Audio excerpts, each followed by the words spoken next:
సిరిసిల్ల మున్సిపాలిటీలో మరోసారి ఆ సిరిసిల్ల గడ్డ బీఆర్ఎస్ అడ్డన్నట్టుగా మరోసారి నిరూపించుకున్నారు. ఈ లెక్కన చూసుకుంటే నిన్న అదే పోలింగ్ సర్వేలు కావచ్చు, ఎగ్జిట్ పోల్స్ కావచ్చు, కాంగ్రెస్ పార్టీకి భారీ మెజారిటీ వచ్చే అవకాశం ఉందని, అదే సిరిసిల్ల పైన ఇటు బండి సంజయ్ ఇటు నుంచి కాంగ్రెస్ పార్టీ వాళ్ళు ఎన్నో రకాలుగా సవాల్ చేశారు. సవాల్ చేసి ఇదే సిద్దిపేటను మేము కైవసం చేసుకోబోతున్నాం అనుకుంటూ కేటీఆర్కి సవాల్ విసరడం కూడా జరిగింది. కానీ అక్కడ ప్రజలు మాత్రము కేటీఆర్ఏ మాకు కావాలి, బీఆర్ఎస్ పార్టీ మాకు ఉండాలనుకుంటూ వాళ్ళు తిలకం దిద్ది మరి ఈరోజు బీఆర్ఎస్ పార్టీ మరోసారి ఆశీర్వదించినట్టుగా అప్డేట్ రావడం అయితే జరిగింది. సిరిసిల్లలో ఇదే సిరిసిల్ల మున్సిపాలిటీ మొత్తం 39 వార్డ్స్ ఉంటే ఆ 39 వార్డులలో బీఆర్ఎస్ 27 వార్డులు గెలుచుకుంది, 27 వార్డులు కైవసం చేసుకుంది. ఇప్పుడు కాంగ్రెస్ పరంగా చూసుకుంటే ఓన్లీ 6 వార్డులు మాత్రమే కైవసం చేసుకోవడం జరిగింది. అదేవిధంగా బీజేపీ పార్టీకి మాత్రం మొత్తం 5 రావడం జరిగింది. తర్వాత ఇండిపెండెంట్ అభ్యర్థికి ఒక అభ్యర్థి అయితే గెలవడం జరిగింది. అయితే ఇదే సిరిసిల్ల చేనేత వర్గానికి కానీ లేకుంటే చాలా వరకు గతంలో ఎందరో మంది వలసపోయిన ప్రాంతాలని లేకుంటే అదే బీఆర్ఎస్ పార్టీ గెలవకపోయి ఉంటే బతుకుద్దరు కాదు కదా, బ్రతకడానికి కూడా అవకాశం లేకుండా ఉండేదని వాళ్ళు చాలామంది మాట్లాడుకున్నారు. ఓవరాల్గా గ్రౌండ్ రిపోర్ట్ చేసిన తర్వాత తెలిసింది ఏంటంటే ఈ 39 ఏవైతే వార్డులు ఉన్నాయో ఈ 39 వార్డులలో బీఆర్ఎస్ గెలిచే అవకాశం 39 ఉందని అంచనాలు వేసినప్పటికీ ఈరోజు లెక్కింపు జరిగిన తర్వాత కంప్లీట్గా బీఆర్ఎస్కి మొత్తము 27 వచ్చింది. ఆషామాషికి రాలే, 27 వార్డులు వచ్చింది.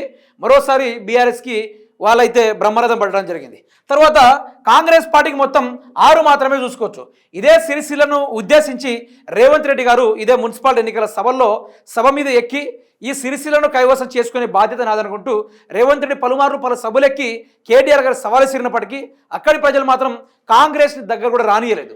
ఎందుకంటే అక్కడ కాంగ్రెస్ పార్టీని గత 2 సంవత్సరాలుగా అధికారంలోకి వచ్చినప్పటి నుంచి ఏ పథకాలు కానీ ఏ అభివృద్ధి బాటల వైపు కానీ ఆ నియోజకవర్గానికి నిధులు కూడా రేవంత్ రెడ్డి ఇవ్వలేని పరిస్థితిట. మరి ప్రజల మీద అంత కర్కోటేశం ఎందుకని అక్కడ ప్రజలు భావించి ఈ కాంగ్రెస్ పార్టీకి బుద్ధి చెప్పడం కూడా జరిగింది.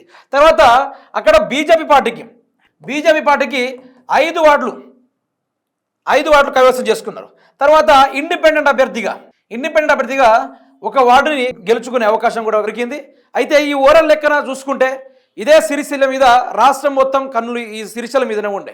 ఎందుకంటే సిరిసిల్లని చీల్చాలి, సిరిసిల్లని ఎట్లా చేసినా అక్కడ కేటీఆర్కి దక్కకుండా చేయాలనే దాని మీద వాళ్ళు ఎంతోగానో ప్రయత్నం చేసిర్రు. బండి సంజయ్ కూడా వచ్చి అక్కడ ఇదే సిరిసిల్లని టెక్స్టైల్ పార్కుగా మారుస్తానని ఏదో మాటలు మాట్లాడినారు.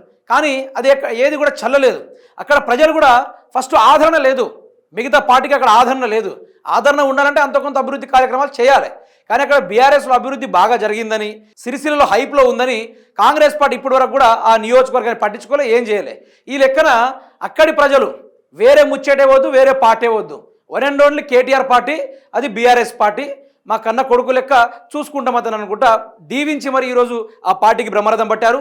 మరోసారి సిరిసిల్ల గడ్డపైన బీఆర్ఎస్ జెండా ఎగరవేశారు. ఇప్పటే కాదు మునుముందు రాబోయే రోజుల్లో కూడా సిరిసిల్ల కేటీఆర్ గడ్డే అనుకుంటూ తేల్చి చెప్పేశారు ప్రజలు.